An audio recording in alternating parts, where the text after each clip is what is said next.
According to the media, female Audrey Hale, who identified as a male, murdered 6 at a Christian school in Nashville, Tennessee, including 3 children. An anti-gun lobbyist who witnessed the Highland Park parade shooting was at the crime scene with her friend, who lost a daughter at the Waffle House shooting. They spent the day telling all the cameras how they were coincidentally there on vacation and that America needs more gun laws.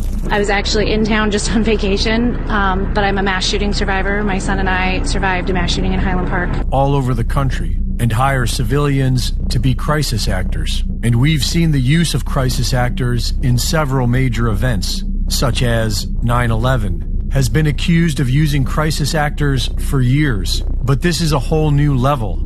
And when we look at the details of the Nashville shooting, the presence of the gun lobbyist does not appear to be a coincidence. The Nashville shooting has signs of a typical false flag. The woman being touted by the media as the shooter's good friend, who received the Instagram confession, is actually just a childhood acquaintance who says she was contacted because she's a local media personality. The alleged shooter was under doctor's care for an emotional disorder. Ladies and gentlemen, meet Ashby Beasley and meet Shondell Brooks. All of a sudden we heard these sounds that were like, they sounded like fireworks. Someone started yelling, there's a shooter, there's a shooting.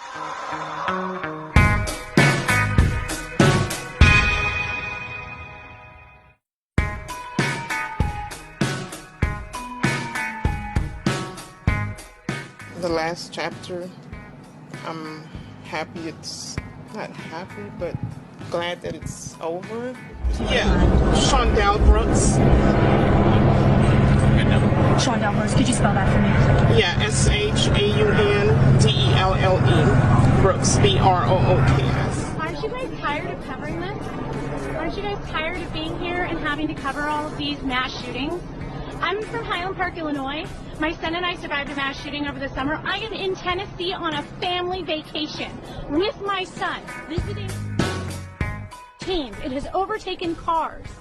Assault weapons are contributing to the border crisis and fentanyl. We are arming cartels with our guns and our loose gun laws. And these shootings and these mass shootings will continue to happen until our lawmakers step up and pass gun safety legislation.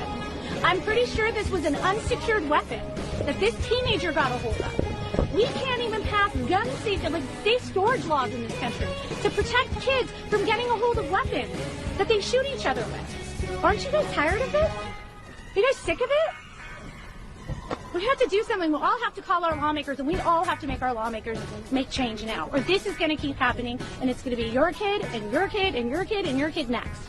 Because it's just a matter of Beasley. I'm from Highland Park, Illinois. I was actually in town just on vacation, but I'm a mass shooting survivor. My son and I survived a mass shooting in Highland Park where there was a shooting at a parade that we were at and we ran for our lives. And this is just unacceptable. It's only in America can somebody survive a mass shooting and then go on vacation to visit another person that they have met through, fighting for gun safety, and find themselves involved like near another mass shooting. Like only, you know what I mean? Like only in America does this happen, where we keep seeing this again and again and again. Only in America does her son survive a mass shooting and then, end up in a locked-in school because of another mass shooting. This is an epidemic. Gun violence is an epidemic, and it needs to be resolved. It needs to be addressed.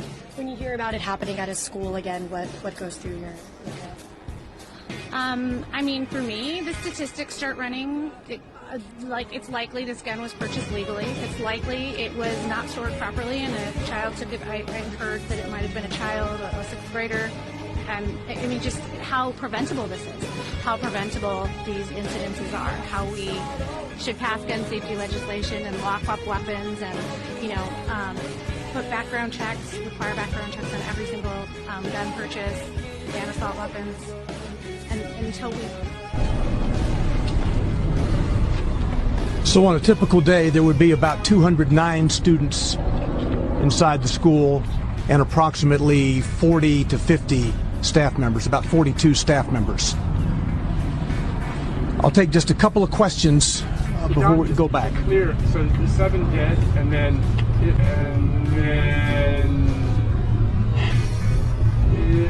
nature of injuries. How many injured? Do you know? That maybe are being treated still, or injuries. I know first responders weren't, but an officer had a wound from cut glass. First responders weren't, but An officer had. Are you awake yet? And what are the mathematical chances of all of these coincidences happening? On one hand, we have Ashby Beasley, who survived the Highland Park mass shooting, who just so happens to be in Tennessee, and just so happens to make it to the scene, and just so happens to speak in front of the cameras. And now she's being seen by millions of people talking about gun control. Again. And if that weren't enough, Shondell Brooks just so happened to be there. A lady who lost her son to a Waffle House mass shooting. And both of them are friends. And while all of this is happening, Tennessee just so happens to be voting on whether or not to lower the age requirements to purchase a gun from 21 to 18. America is being psyoped. These are psychological false flag operations that are being conducted on the American people, all in an effort to take away our guns. So we all have to ask the question, why did they want to disarm us?